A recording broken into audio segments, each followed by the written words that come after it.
Final question. Why did the system blink red when a suspect who had been interviewed by the FBI 3 times in connection with terrorism cases? Why did it blink red when he went in to buy those guns? Isn't that the kind of information that counterterrorism investigators would want to know, and should something be changed? Yeah, our mission right here from the Tampa perspective in Orlando is to work the case forward and back.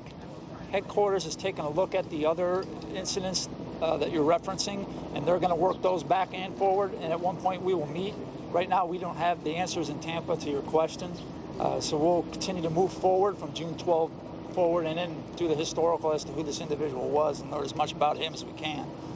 So at some point we will be able to answer your question. I just can't do that right now. But does that concern you, that the system didn't blink red? I don't know enough to say whether I'm concerned or not. Thank you all. This concludes our briefing for today. As we do unravel the life of the shooter, anyone that knew the shooter or has information, we'd like them to call 1-800-CALL-FBI. 1-800-CALL-FBI if you have any information about the shooter at all. This is our only planned press conference for today. We'll get back in touch with you via social media channels and email if we have anything further. Thank you all very much. A reasonably succinct summary there from all the departments and agencies involved in looking into what is the worst mass shooting in modern US history in Orlando. We heard from the police, the FBI, the county sheriff, the mayor, and the governor as well, all of those agencies, departments saying that no stone would be left unturned. And perhaps the most interesting detail coming there about what happened inside the nightclub, what happened with Omar Mateen. He retreated to the bathroom. He had 4 or 5 hostages. He remained, according to the police, cool and calm when he called the emergency services, made that 911 call and pledged allegiance to Islamic State. Then began a process of negotiation, apparently, where he continued to remain reasonably calm. And at that stage, the SWAT teams were able to go in and rescue people inside the club. They acted heroically, we are hearing, and we also understand that Omar Mateen was shot because the SWAT teams were being fired on at the time.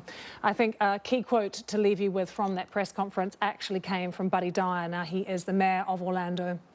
And he said while investigators are continuing to identify the victims, he really wanted to pay tribute to people in the city. He said, "We will not be defined by the act of a cowardly hater. We will be defined by how we respond, how we treat each other."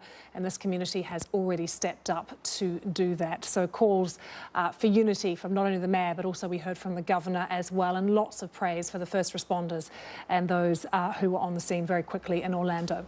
Well, let's bring in Rafaela Pantucci, who is Director of International Security Studies at the Royal United Services Institute. Good to have you with us. Some interesting details coming out there about what happened inside the nightclub. What are the crucial things that investigators are now going to be looking at, given we know that Omar Mateen is obviously dead? I mean, they're looking for links, but what else are we hearing that you thought was interesting? Well, I think that they'll be looking to try to understand who this individual was and what motivated him to launch his attack. In terms of the weapons that he got, he appears to have procured them legally in the United States, which is unfortunately easy to do.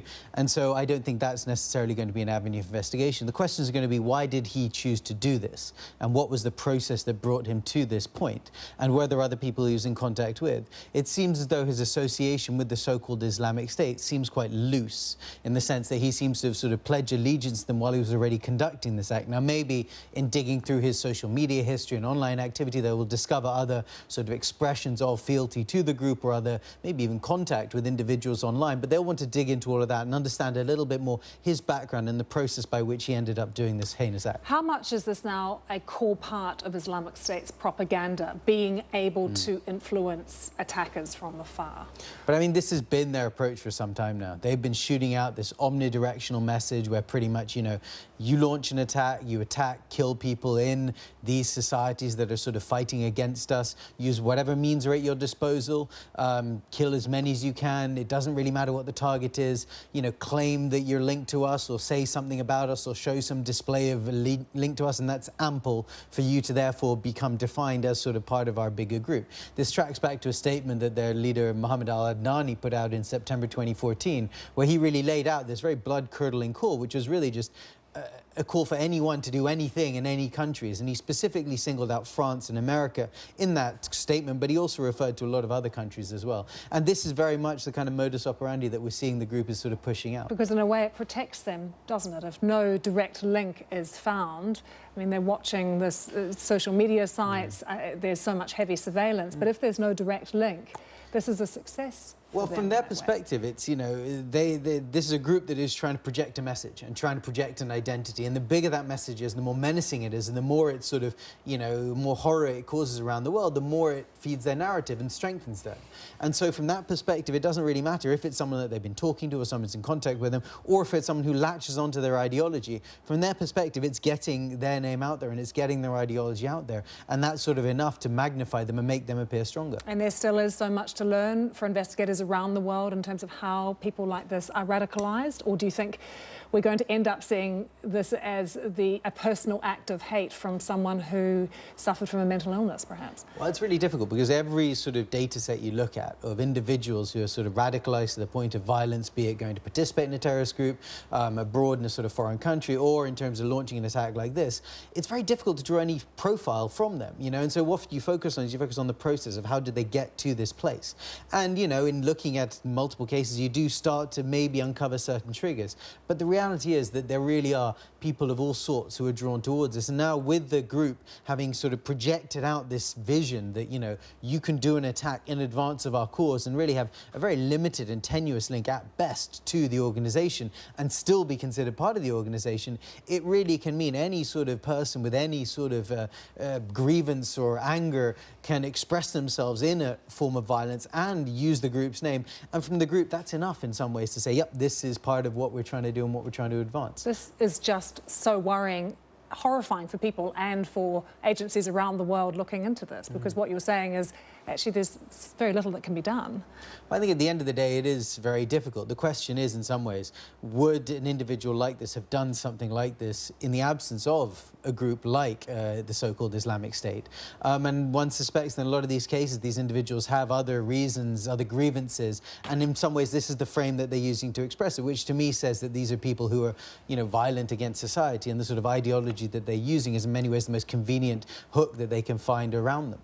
Well, good to have you with us. Thanks for sharing your insights today as we remind ourselves of what we know from that press conference that we've just heard about the 50 people who were killed at a nightclub in Florida. The police saying that he retreated to the bathroom. The gunman, Omar Martini, had hostages with him, and then he called 911 and a process of negotiation took place. Then he was shot by SWAT officers because they were being fired at. Well, let's take you back to Orlando. Our correspondent Laura Bicker is there and she brought us the very latest. The hours of anguish ended in horror for so many. Relatives ushered quietly aside to be told their son, their daughter, their brother was among the dead.